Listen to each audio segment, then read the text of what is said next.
Bonjour à toutes et tous et bienvenue sur la chaîne de Gomme de Crayon. Voici la seconde vidéo sur le dessin, la première étant consacrée à un petit tour d'horizon des crayons gris, crayons graphite, etc.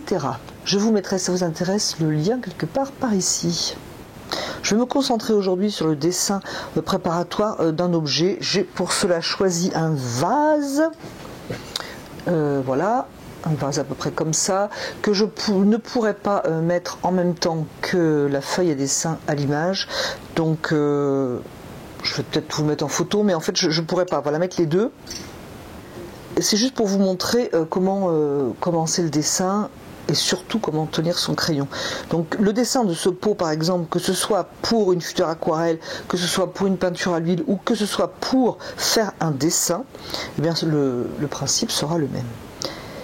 Alors donc tenir le crayon, c'est de cela qu'on va parler principalement, et aussi de la manière dont poser ses lignes et ses repères, un petit peu de lignes. Je ne sais pas si vous avez connu, ça dépend aussi de votre âge, mais je ne sais pas si vous vous souvenez de cette méthode pour apprendre à dessiner qui s'appelait, si mes souvenirs sont bons, ABC dessin, ou quelque chose comme ça, j'essaierai de fouiner pour retrouver un petit peu ça. Et leur publicité, leur mot-clé était « vous savez écrire, vous savez dessiner ». Eh bien justement non, ce n'est pas du tout la même chose et nous allons en parler.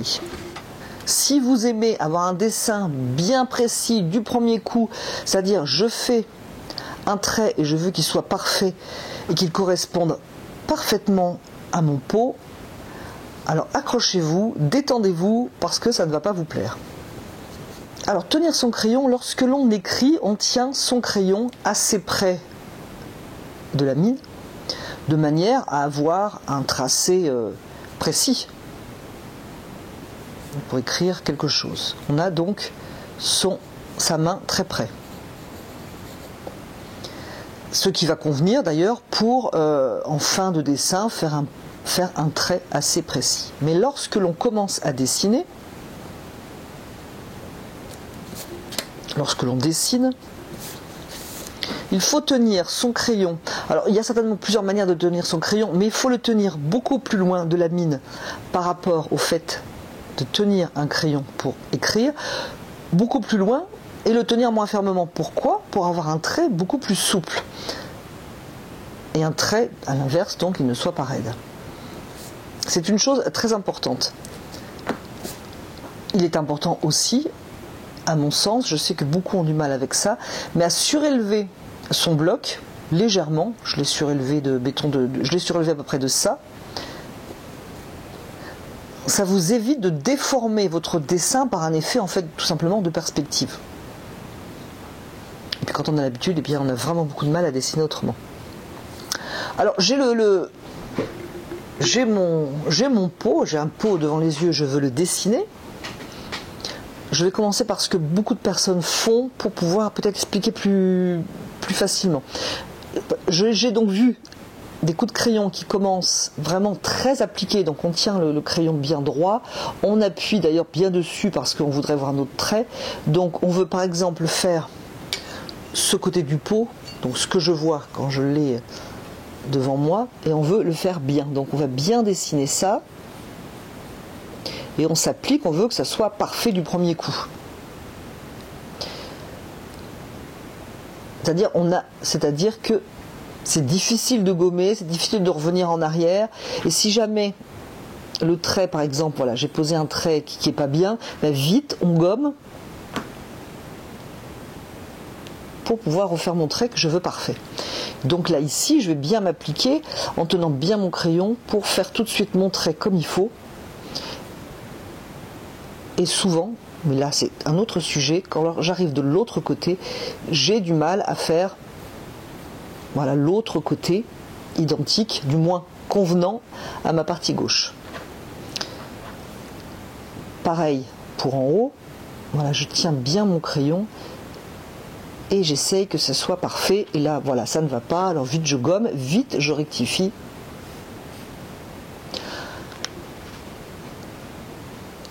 Et je veux que ça soit bien du premier coup. Donc c'est là un petit peu là qu'il y a le problème. Alors je ne vais pas gommer là parce que ça va finir par devenir tout cochon, tout sale. Je reprends donc mon modèle du pot et je me permets de vous donner quelques conseils. Donc il faut Donc un conseil, et il faut, ça ne va pas bien ensemble, mais dans l'idéal, il faut tenir son crayon souplement. Si vraiment vous avez des difficultés, je vous propose d'essayer à la limite de dessiner debout, si vous avez un chevalet qui n'est pas de table mais un chevalet debout, je pense que ça pourrait vous aider peut-être à prendre un peu de recul par rapport à votre dessin et par rapport à cette attente de perfection du trait dès le début. J'ai le pot devant les yeux et je vais commencer. Moi, j'aime bien trouver un point sur lequel je m'appuie, il est personnel, donc à vous de trouver le vôtre. Je vais m'appuyer sur ce point ici, c'est-à-dire l'arrondi, et je dis un point parce que j'ai deux lignes qui vont se croiser, la ligne de l'arrondi et la ligne du côté gauche. Je me propose de vous montrer comment tenir le crayon, je me propose de vous donner des pistes pour dessiner. Je ne me propose pas de vous montrer le dessin, si vous voulez, d'un pot. J'ai pris un pot parce que tout le monde a un pot chez soi et c'est peut-être mieux, si vous pouvez, de dessiner d'après nature pour mieux apprendre et sentir le volume. Donc revenons à notre pot. Donc je dessine là et ici, alors bien sûr je n'ai pas un coin comme ça, hein. J'ai un arrondi et cet arrondi, je vais essayer de trouver celui qui est de l'autre côté. C'est-à-dire qu'au lieu de dessiner mon côté, je vais chercher le point qui correspond à cet endroit, mais de l'autre côté. Alors ici, ce trait est fictif, donc j'y vais légèrement, et je pense que c'est à peu près ici. Et je cherche la forme. Là, nous sommes à l'arrondi, je cherche la forme de mon arrondi. Mais c'est à peine ébauché parce que je voudrais d'abord repartir de mon premier point pour dessiner le côté de mon vase. Et là, idem, j'ai un espèce de creux. Je voudrais trouver celui qui est de l'autre côté au bon endroit. Donc, mon crayon glisse sur le papier légèrement pour trouver ce point. Mon crayon va chercher la forme et je n'ai pas un dessin parfait du premier coup. Je peux repartir par ici pour chercher l'arrondi du côté droit. Et là, si par exemple je trouve que c'est un peu creusé par rapport à là, je vais de l'autre côté pour voir et chercher où je devrais être un côté et l'autre. Donc je vais continuer là où ça part assez arrondi.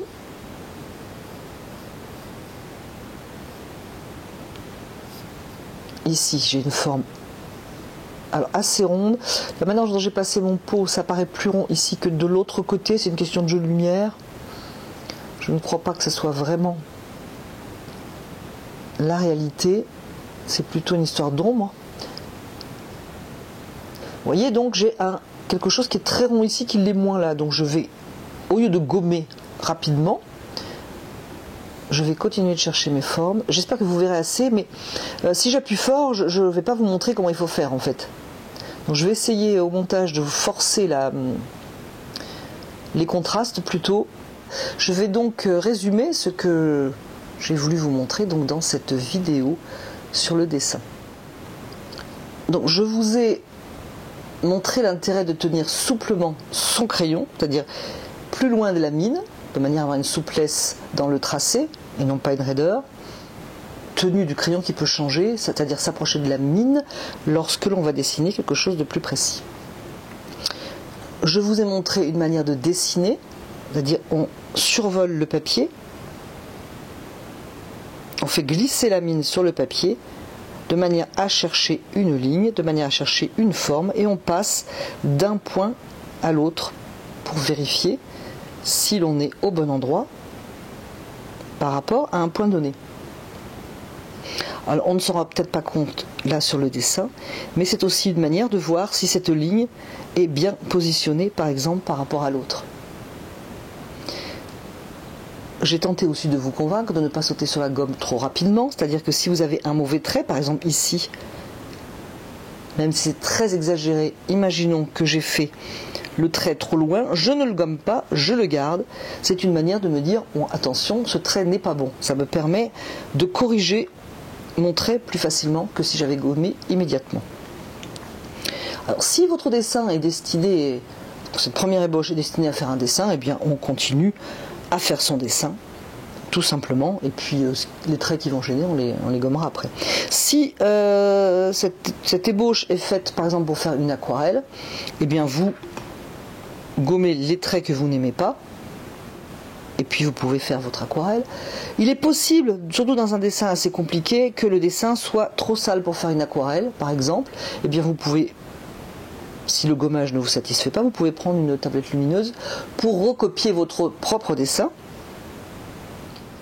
Il y a aussi des aquarelles où je trouve que le crayonné, le dessin, s'il est légèrement apparent, ça ne nuit pas à l'aquarelle, au contraire, donc ça dépend de vos goûts et puis du style que vous allez choisir pour votre aquarelle ou le style que vous avez en général.